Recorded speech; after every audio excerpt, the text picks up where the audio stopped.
Supreme court کا، جس میں انہوں نے حکم دیا تھا الیکشن کمیشن آف پاکستان کو کہ صاف اور شفاف الیکشنز یقینی بنائے جائیں، لیول پلینگ فیلڈ دی جائے، کیونکہ ریاست کی روح ہی صاف اور شفاف الیکشنز اور لیول پلینگ فیلڈ سے وابستہ ہے. سو اس لیے اس کو یقینی بنایا جائے، اور اس کی انڈر ٹیکنگ جو ہے اٹارنی جنرل اور الیکشن کمیشن کے جو وکلاء تھے انہوں نے بھی دی تھی، جو بھی ایک فیصلے کا حصہ متصور ہوتا ہے. تو اس کی چونکہ دھجیاں اڑائی گئیں واضح طور پر اور تصحیح کی گئی سپریم کورٹ کے اس فیصلے کی، جب ہمارے امیدواروں کو جو ہے کاغذات نامزدگی داخل کرنے سے مانع کیا گیا، ہمارے پرپوزرز اور سیکنڈرز کو اٹھا لیا گیا، ریٹرننگ آفیسرز کے باہر ایک جم غفیر پولیس کا اور سفید پارچات میں ان کے اپنے جو لا انفورسنگ ایجنسیز کے لوگ ہوا کرتے ہیں وہ موجود ہوتے تھے، اور ان کی رسائی ناممکن بنا دی، جس کے لیے کئی ہمارے امیدواران نے ریٹیں ہائی کورٹس کے مختلف بینچز میں سارے پاکستان میں کی، اور جس وجہ سے پھر 2 دن جب ایکسٹینڈ ہوئی، اضافی ہوئی، 24 تک کیا گیا، 24 دسمبر تک کاغذات نامزدگی داخل کرنے کا، تو وہ ایک آگ کا دریا پار کر کے جو ہے وہ کامیاب ہوئے، یا جس طرح سے، اور جو وکلاء بھی ساتھ جاتے تھے ان کو بھی گرفتار کر لیا جاتا تھا، اور باریں پھر اٹھتی تھیں اور پھر ان کو مخلصی ملتی تھی. یہ مرحلہ وہ تھا جو کاغذات نامزدگی داخل کرنے کا تھا. یہ 20 سے 22 تک تھا، اور 22 سے 24 تک ایکسٹینڈ ہوا، تو یہ اس دورانیے میں ہمارے ساتھ سارے پاکستان میں کیا گیا. اس کے بعد شروع ہوتا ہے کاغذات نامزدگی کی جانچ پڑتال کا، جانچ پڑتال اسکروٹنی کا. وہ 30 تاریخ تک جو ہے فیصلہ میعاد دی گئی تھی الیکشن کمیشن آف پاکستان. تو ڈیفرنٹ ریٹرننگ آفیسرز نے کسی کو 26، 27، 28، 29، 30 تک تاریخیں دے رکھی تھیں. اس میں بھی یہی چیز روا کی گئی، اور وکلاء کو ہم بھیجتے تھے اس لیے کہ وکلاء ذرا اپنا قانون کو محافظ ہونے کے ناطے سے ان کو حقوق کا پتہ ہوتا تھا، لیکن وہاں بھی ایسا ہی ماحول کریٹ کیا گیا، اور چنانچہ ہم نے دیکھا کہ کاغذات نامزدگی کو پھاڑا گیا، آپ کے میڈیا نے دکھایا، تشدد کیا گیا، عورتوں کو جو ہے اسی طرح جانے سے مانع کیا گیا، ان کے ساتھ جو ہے ہماری فیمیل کینڈیڈیٹس کے ساتھ وہی حال کیا گیا. اور اس بات کی ہم نے پھر ہمارے کینڈیڈیٹس کو اریسٹ کر لیا گیا،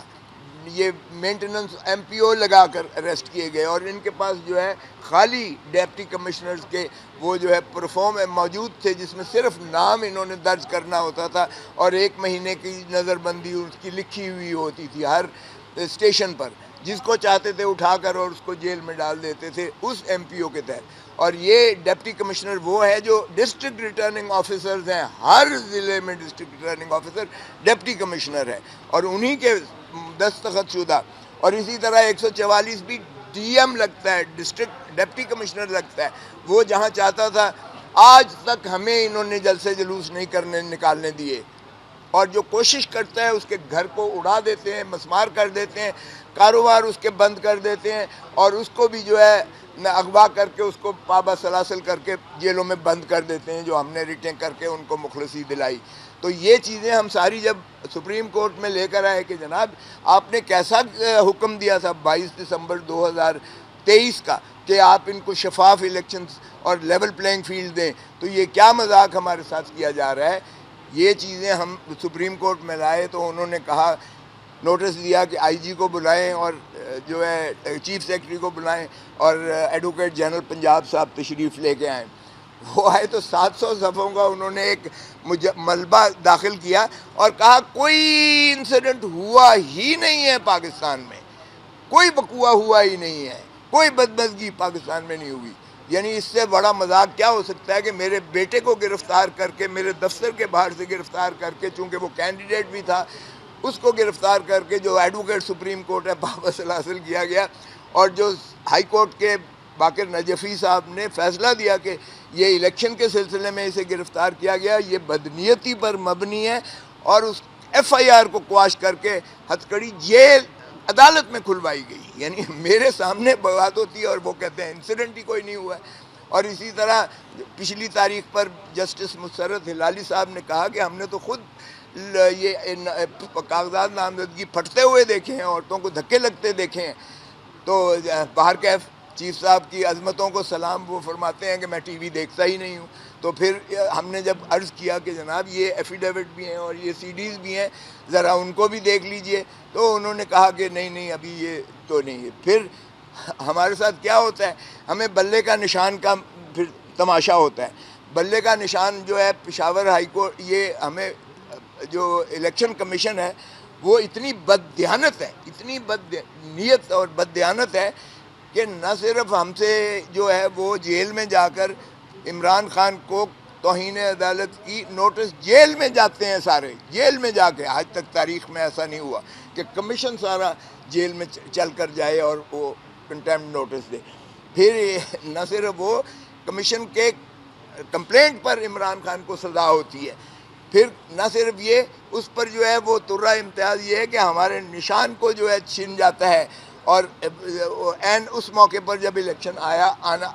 کی آمد ہے، اور اس کے بعد ہم جب پشاور سے سٹے لیتے ہیں، سسپینڈ ہوتا ہے، ہمیں ملتا ہے، تو اس کے خلاف الیکشن کمیشن جو ہے نظر ثانی میں جاتی ہے اور نظر ثانی کرا کے پھر اس آرڈر کو بحال کروا لیتی ہے۔ اور پھر جب وہ فائنل لگتا ہے ڈویژن بینچ میں، تو ڈویژن بینچ کہتی ہے کہ الیکشن کمیشن کو سرے سے یہ اختیار